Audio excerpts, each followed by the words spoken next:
Logement monégasque, programme résidentiel privé, équipement public et infrastructures, le développement urbanistique de la principauté s'appuie sur une stratégie de l'État qui doit satisfaire différents besoins. Lors de la réunion de la commission des grands travaux du 21 juin dernier, le gouvernement princier a présenté au Conseil national ses dernières réflexions relatives notamment au projet IDA. Le gouvernement a pris la décision de lancer le très grand IDA.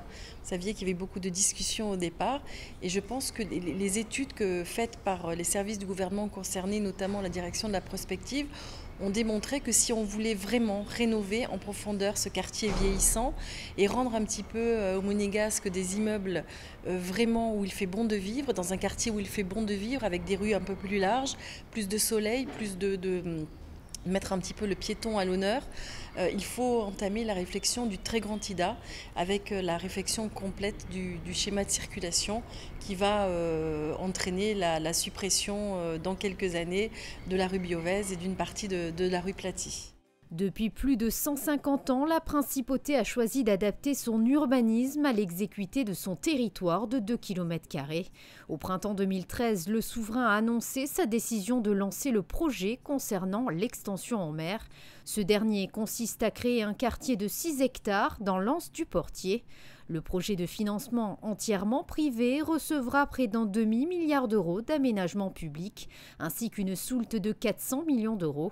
L'État retirera de cette opération tous les effets financiers induits par la vente des 60 000 m² de logements de très grand luxe et de commerce, dont notamment le versement d'un montant important de TVA.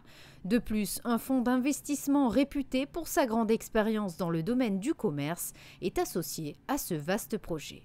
Dans le financement de l'extension en mer, il y a un certain nombre d'investisseurs.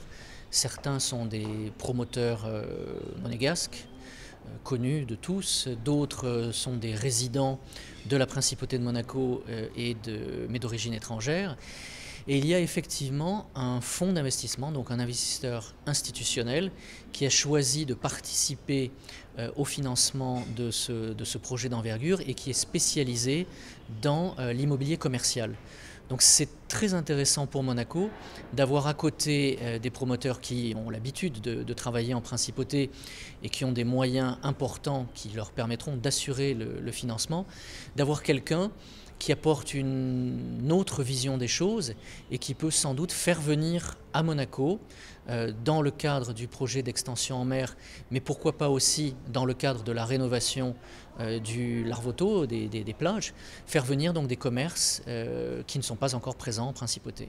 Ces grands travaux permettront de renforcer la qualité du cadre de vie des résidents, de développer l'activité économique monégasque et d'attirer de nouveaux investisseurs.